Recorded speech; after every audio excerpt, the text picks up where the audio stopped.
जय हिंद जय भारत। मैं दीपक, कृषि बाजार भाव यूट्यूब चैनल पर आपका अभिनंदन है। दोस्तों आज बात कर लेते हैं अपन चिया सीड की खेती के संबंध में जानकारी ले लेते हैं विस्तृत रूप से। कैसी है चिया सीड की खेती, जो अभी आपने देखा सुपर फूड के रूप में काम कर रहा है चिया सीड, जिसकी खेती की तरफ अधिकतर लोग आकर्षित हो रहे हैं। तो वो देख लेते हैं चिया सीड की खेती के बारे में विस्तृत जानकारी आज कैसी है। दोस्तों रबी की फसल जो अक्टूबर नवंबर दिसंबर तक भी कुछ कुछ जगह होती है बुआई में बोई जाने वाली औषधि उपज की फसल में एक चिया सीड की उपज है, ये जो आजकल बोई जा रही है। और ये इसका पौधा आप देख सकते हैं जो इस टाइप से इसका पौधा होता है चिया सीड का। हाइट इसकी आप ये देख सकते हैं। तो विस्तृत जानकारी देख लेते हैं औषधि उपज की जो अक्टूबर नवंबर में बुआई की जाती है, इसमें किस प्रकार से इसकी बुआई की जाए, विस्तृत संपूर्ण जानकारी। दोस्तों चिया की खेती के बारे में शॉर्ट रूप में अपन पूरी जानकारी देख लेते हैं। पहले दिन से लगाकर 120 दिन तक की फसल की स्थिति कैसी रहेगी और कैसी बुआई करते हैं और क्या उत्पादन मिल सकता है आपको अधिकतम। क्या नाम भैया आपका? भैया मेरा नाम निर्मल पाटीदार, मैं ग्राम जनकपुर, तहसील जावद, जिला नीमच, मध्य प्रदेश का रहने वाला हूँ। मैं आपको चिया सीड के बारे में जानकारी दे रहा हूँ, जिसकी यानी कि अपने 0 से लेके 120 दिन की जो फसल होती है उसके बारे में बीच बीच में अपने को क्या क्या देना चाहिए, क्या क्या नहीं देना चाहिए, और इसकी अपने को पूरी प्रक्रिया, जैसे इसको अपन 0 से लेके पूरा इसको वयस्क करके जैसे अपन बीज तक जाते हैं, इसकी पूरी जानकारी मैं अभी आपको दूंगा इस वीडियो के माध्यम से। इसमें अपन भैया जिस दिन अपन इसको बीज का छिड़काव करते हैं वो यानी कि अपने को 700 से 1 किलो 700 ग्राम से लेके 1 किलो तक का इसका बीज अपने को लेना पड़ता है, 1 बीघे के हिसाब से। 1 बीघे के हिसाब से। उसके अंदर अगर इसका बीज यानी कि थोड़ा सा चिकनाहट रहती है, अगर इसको अपन किसी दूसरी चीज जैसे मिट्टी के अंदर मिला लो या फिर बालू रेत के अंदर मिला लो, किसी भी चीज के अंदर मिला के इसको छिड़काव करेंगे तो उसमें थोड़ी अपने को आसानी होगी। बालू रेत से कोई समस्या नहीं? कोई समस्या नहीं, कोई साइड इफेक्ट नहीं इसका। कोई साइड इफेक्ट हम तो नहीं है। इसकी जैविक खेती करते हैं। अगर कोई किसान करना चाहे तो इसको अपन DAP या फिर यूरिया उसको हल्का फुल्का, केवल जैसे अपन 700-800 ग्राम बीज ले रहे हैं तो उसके अंदर अपन 1 किलो के लगभग यूरिया ले लो, ताकि बीज का छिड़काव करने में अपने को आसानी हो। या तो रेती ले ले या रेत वगैरह, आप मिट्टी वगैरह कुछ भी उसको छान के अच्छा जैसा बीज है ना उसके हिसाब से अपने को दाना लेना है, किसी का भी ले आप, कोई दिक्कत नहीं है। कोई दिक्कत नहीं है। उसके हिसाब से उसको अंदर मिक्स करके और अपने हाथ में छिड़काव आसानी से हो जाए, उस हिसाब से बता रहा हूँ मैं। बाकी अगर कोई किसान डायरेक्ट भी डाल दे तो भी कोई दिक्कत वाली बात नहीं है। अगर कोई कॉन्फिडेंट हो यार कि मैं 700 से 800 ग्राम 1 बीघे में मेरे हाथ से वैसे भी डाल दूंगा तो भी कोई इशू वाली बात नहीं है। तो भैया इसको अपन 700 से 800 ग्राम प्रति बीघे के हिसाब से डालते हैं और अपन इसको जैसे ही डाला इसको अपन ने पानी पिलाए। ये चौथे या 5वें रोज में हल्के हल्के इसके पत्ते नजर आना शुरू हो जाता है। पानी हैंड टू हैंड पिलाना है? हाँ, हैंड टू हैंड पिलाओ, भले 1-2 दिन में पिलाओ, कोई दिक्कत वाली बात नहीं। बिल्कुल धीमे की प्रेशर से 20 बारी के तो पिला दो। जैसे अपने 5 HP की जो मोटर पानी देती है वो सफिशिएंट पानी है, वो सफिशिएंट पानी है। 5 और फर्स्ट दिन की स्थिति में खेत को कुछ स्पेशल तैयार करना है, कितना इंच? अपन नॉर्मली जो अपन खेती करते हैं वो का ही करते हैं, फिर हेराई करते हैं, वो कर लो अपने। उसके बाद क्या है कि इसमें अगर कोई DAP वगैरह डालता है, मैं जैविक किसान हूँ, मैं फर्टिलाइजर का उपयोग कम करता हूँ। बाकी कोई चाहे तो इसमें DAP भी डाल दो और अपने पोटास भी डाल दो। 1 बीघा में कितना? 1 बीघा में यानी कि 15 से 20 किलो DAP डाल दो और 1-2 बैग पोटास के डाल दो। इनको मिक्स करके इनको खेत में छिड़काव कर दो।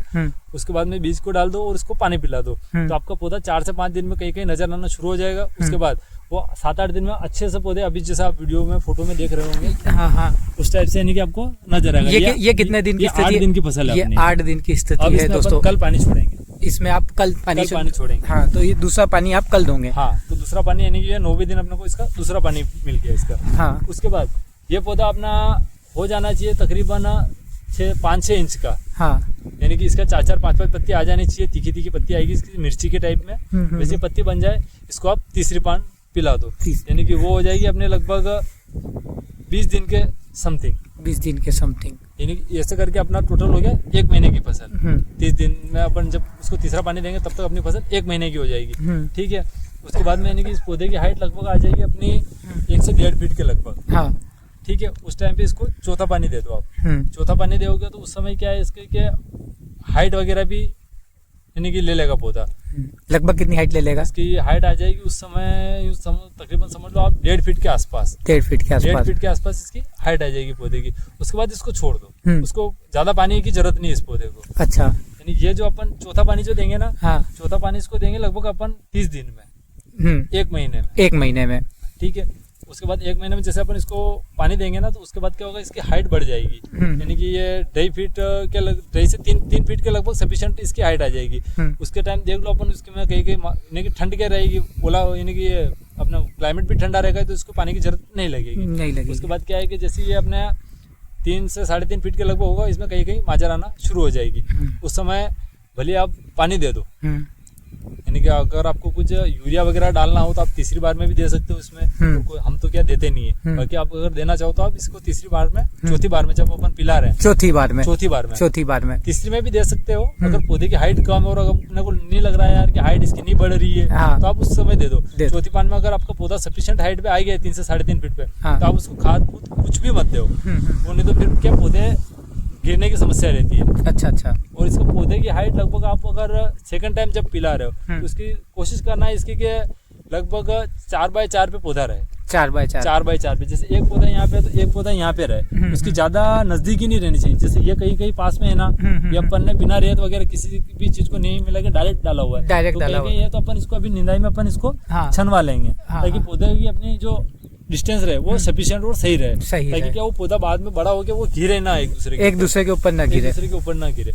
अपन जब अब 5वीं पानी पिलाने की अपने यानी कि ये कितने दिन के हो गए, यानी 60 दिन की फसल तो ये हो गई अपनी। फिर अपन इसको देंगे एक पानी और, यानी वो फिर देंगे अपन 30 दिन के बाद यानी 90 दिन हो जाएंगे, कंप्लीट हो जाएंगे। 90 दिन कंप्लीट हो, उस समय जब पानी देंगे ना, उस समय इसमें यानी कि गुलाबी यानी ब्लू कलर के आसमानी रंग के फूल नजर आने लग जाए, बढ़िया फूल आ जाए, उस समय आप इसको पानी दे दो 90 दिन में बस ये हो गया इसका पूरा कंप्लीट काम। उसके बाद जैसे वो फूल भी गिर जाएंगे, 90 दिन की अपन पानी पिलाएंगे इसको, तो 10 से 15 दिन पानी का असर भी रहेगा, तो ये फसल हो जाएगी अपनी 1 महीने और 5 दिन के लगभग। और फिर वो लास्ट के जो 15 दिन है वो क्या, वो जमीन का जो भी रहता है फर्टिलाइजर वगैरह वो सब ले लेगा और वो पौधे को परिपक्व कर देगा, और 120 दिन में आपकी फसल कट जाएगी। तो उसमें दाना कैसा दिखे जब आदमी समझ जाए माल पक गया है? इसमें व्हाइट और ब्लैक 2 कलर के दाने आएंगे। आपके जैसे व्हाइट कलर के दाने की मात्रा फिर भी रहेगी, यानी 10-15% तो रहेगी, भले कितने अच्छा पका लो आप इसको, और आपको लग जाएगा कि मेरी फसल माजर पूरी तरह से सूख गई है, इसको मसल के देख लो वो कालेपन पे आ गई है, तो आप उसको निकाल लो, तो दाना पक गया है।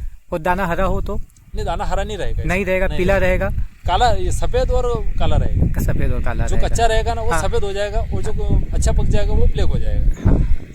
दोस्तों 120 दिन में जब फसल आ जाएगी तो इसकी हार्वेस्टिंग का क्या तरीका रहेगा? 120 दिन की फसल आपकी पक गई, आपके पौधे पूरे पीले हो गए, ये सूख गई, उसके बाद आप इसको काट लो, 3 से 4 दिन की धूप लगाओ, और अपने जो रेगुलर जो अपन इसबगोल अजवाइन वगैरह जो थ्रेशर में निकालते हैं, उन्हीं थ्रेशर के अंदर ये आराम से निकल जाएगा। और जो बहुत से किसान ऐसे हैं जो इसबगोल और इसको भी नहीं जानते हैं, तो अब एरिया वाइज चलेगा। मशीन जैसे अपने ये थ्रेशर वगैरह होता है, सोयाबीन वगैरह निकालते हैं सब एरिया में, जैसे किसी अलग एरिया में कुछ और फसल होती हो, बाकी सोयाबीन वगैरह जो नॉर्मली जो निकालती है उसमें जाली वगैरह होती है, वो जाली चेंज हो जाएगी थ्रेशर में, और निकल जाएगी, बारीक जाली लग जाएगी, कोई इतना बड़ा नहीं, तो कोई हार्वेस्टिंग से संबंधित ऐसी कोई दिक्कत नहीं आएगी, कोई दिक्कत नहीं है, थ्रेशर से आप कर सकते हैं और बड़ी आसानी से आपको सुविधा मिल सकती है। और कोई माध्यम, टोकरी थ्रेशर जो आते हैं आजकल, जो सब जगह चल रहे हैं, उनमें आराम से निकल जाएगा, तो थ्रेशर से आराम से निकल जाएगा। तो कुछ लोग ऐसे समझ रहे थे कि पहली बार फसल बो रहे हैं, कैसे निकालेंगे, क्या करेंगे, तो उनके लिए भी अच्छी सुविधा। बहुत ही लो मेंटेनेंस खेती है, इसमें कोई इतना अपने को ज्यादा दिमाग लगाने की जरूरत नहीं है, ज्यादा दवाइयाँ या दारू करने की भी इसमें कोई जरूरत नहीं है, नॉर्मल खेती है। आप अपने खेत में कुछ डालते हैं, यूरिया, DAP खाद, कुछ एक्स्ट्रा कुछ? हम ऐसा कुछ भी नहीं, हम क्या इसमें गोबर की खाद डालते हैं, और जो केचुए वाली जो खाद आती है, हम इसको तीसरी बार में जब पिलाएंगे ना, तो वो केचुए वाली खाद इसमें हल्का हल्का सा डाल देंगे। अच्छा, इसके अलावा आप कुछ भी यूरिया का किसी चीज का कोई उपयोग ही नहीं करते? यूरिया वगैरह नहीं करते, बाकी करने वाला करते। हमारा एरिया क्या, हम क्या है कि ऑर्गेनिक इंडिया से जुड़े हुए हैं, जैसे सनफ्लैग वगैरह हमारे क्या बाहर की कंपनियां आई हुई है, तो हम क्या है अश्वगंधा वगैरह सारा हमारा उनसे टाइप है। हम पिछले 5-7 साल से, कोरोना काल के बाद से हम हमारा सारा माल वही लेते हैं, वो इंस्पेक्शन करने भी आते हैं बीच बीच में 10-15 दिन में, तो हम क्या इन सब चीजों से दूर हो गए। आप इन सब मैं आपसे भी कहूँगा कि इन फर्टिलाइजर से आप भी जितना दूर रहोगे उतना आपके लिए भी फायदा है। हाँ, हो सकता है आपको स्टार्टिंग के 1-2 साल आपको थोड़ा प्रॉफिट कम होगा, बाकी आने वाले भविष्य में, आज हमारे यानी स्टार्टिंग के 1-2 साल हमारे को भी दिक्कत आई, बाकी अब जाके हमारी खेती सेट हो गई है, उसमें कोई इतनी बड़ी दिक्कत वाली बात नहीं, हम बिना फर्टिलाइजर के भी खेती कर रहे हैं। इस खेती में कोई रोग वोग लगता है? नहीं, इसमें ऐसा कुछ भी नहीं लगता, कुछ भी नहीं। और खरपतवार का क्या है इसमें? खरपतवार का स्प्रे नहीं आता है, स्प्रे नहीं आता है। और खरपतवार शुरुआती स्तर में मजदूरों से, और उसके बाद हाइट बढ़ने के बाद खरपतवार वैसे ही खत्म हो जाता है।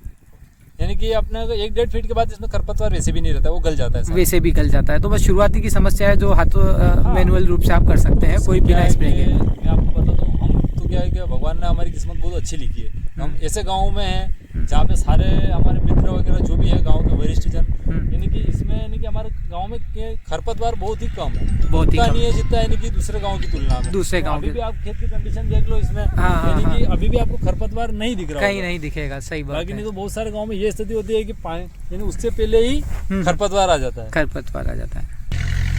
एक बीघा में आप कितना उत्पादन ले रहे हैं? पिछले साल मैंने लिया था इसका, मेरा खुद का बता रहा हूँ मैं, 3 कुंटल और 7 किलो मैंने निकाला। 3 कुंटल 60 किलो, 7 किलो एक बीघा का निकाला था दोस्तों इन्होंने। आप बुआई का समय सबसे उपयुक्त यही अक्टूबर नवंबर। हम अक्टूबर में लगाते हैं इसको, अक्टूबर में लगा लेते हैं। अक्टूबर में कितने अक्टूबर तक आप लगा लेते हो? अक्टूबर पूरा ही महीना पकड़ लो आप, पूरा ही महीना पकड़। 20-25 अक्टूबर से पहले लगा दो तो अच्छा है। तो अच्छा है दोस्तों, ये अक्टूबर तक लगा देते हैं। बहुत से किसान अक्टूबर नवंबर तक, जिनके खेत खाली नहीं होते हैं, वो नवंबर में भी लगा सकते हैं। तो 120 दिन की फसल है, 5 पानी की आवश्यकता है और 3 कुंटल 7 किलो का इन्होंने पिछली बार उत्पादन लिया था। और बाजार की स्थिति तो आपको रोजाना भाव की मिल जाती है, बाजार ऊपर नीचे होता रहता है। तो बाजार उस समय क्या रहेगा वो तो नहीं कह सकते, मगर हाल फिलहाल वर्तमान के भाव तो आपको भी मालूम ही है।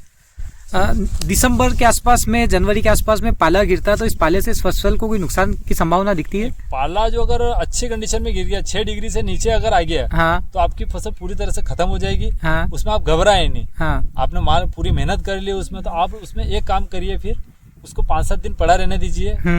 पूरा यानी काला काला हो जाएगा आपका खेत। हाँ, उसको 5-7 दिन पड़ा रहने दीजिए, पौधे की एनर्जी पौधे के अंदर रहेगी। अब 5-7 दिन बाद उसमें यानी यूरिया वगैरह जो भी डालते हो आप, हाँ, उसके अंदर डाल के और उसको रिपीट से पिला दो आप।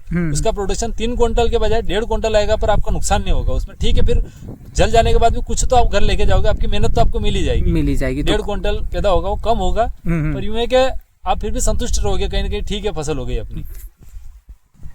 कुछ हटके जैसे एक फसल चेंज भी हो जाता है, फसल का चक्र खेतों से चेंज भी कर दे, वो भी अच्छा रहता है। तो इस फसल से कोई ऐसा इफेक्ट पड़ता है? बिल्कुल पड़ता है ना। इस फसल से जैसे इसके पत्ते वगैरह जमीन में जो गिरेंगे, हाँ, तो वो क्या अपने इस मिट्टी के अंदर मिलकर वो क्या है कि वो खाद का काम करेंगे। हाँ, उसमें अगले आने वाली जो फसल है, हाँ, उसका प्रोडक्शन आपको बढ़िया ही मिलेगा, बढ़िया देगा। ये फसल हो गई, जैसे मेथी हो गई, अपने अश्वगंधा हो गया, इन फसलों की नेक्स्ट ईयर जो भी दूसरी फसल रहेगी, हाँ, उसकी चाल अलग ही रहेगी। आपकी सोयाबीन वगैरह जैसे उड़द वगैरह आप बरसात में वापस कुछ भी लगाओगे, उसकी फसल की चाल अलग ही रहेगी, अच्छी रहेगी। यानी कि अपने अलसी वगैरह ये तो क्या है, ये खेत को खींचने का काम करते हैं और ये खेत को अच्छा करने का काम करते हैं। अच्छा, तो कुल मिलाकर ये एक तरह से आपको एक रिचार्ज देने का, रिचार्ज का भी काम करेगी। उच्च क्वालिटी का चिया बीज उपलब्ध है। काला दाना, वजन वाला दाना जिसमें पीला दाना नहीं रहेगा, शॉर्टेक्स क्लीन माल, बिल्कुल साफ दाना जो अच्छा उत्पादन दे आपको।